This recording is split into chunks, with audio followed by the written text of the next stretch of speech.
Cost price কত বলে দিয়েছে আপনাকে, ধরে নিন 100। ঠিক আছে, ₹100 আমি লিখে দিলাম। আর বলে দিয়েছে লস হয়েছে ₹20। জিজ্ঞেস করলো সেলিং প্রাইস কত হবে, এটা আপনাকে জিজ্ঞেস করলো। ₹100 দিয়ে কিনেছিলাম, ₹20 লস করেছি। এখন সেলিং প্রাইস বের করার ফর্মুলা কি হবে আপনার, বলতে পারবেন আপনি? সেলিং প্রাইস বের করার ফর্মুলা হবে আপনার, আমি সাইডেই করে দিচ্ছি, আপনারা দেখে নিন।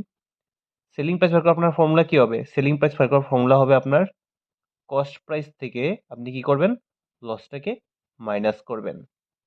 কখনো যদি কস্ট প্রাইস দেওয়া থাকে, লস দেওয়া থাকে, সেলিং প্রাইস বের করার ফর্মুলা হলো SP is equal to CP minus loss. লিখে দিলাম, সিপি কত ছিল, ₹100, মাইনাস লস কত হয়েছে, ₹20। ₹100 থেকে ₹20 গেলে কত থাকে আপনার, ₹80। লিখে দিলাম, ক্লিয়ার।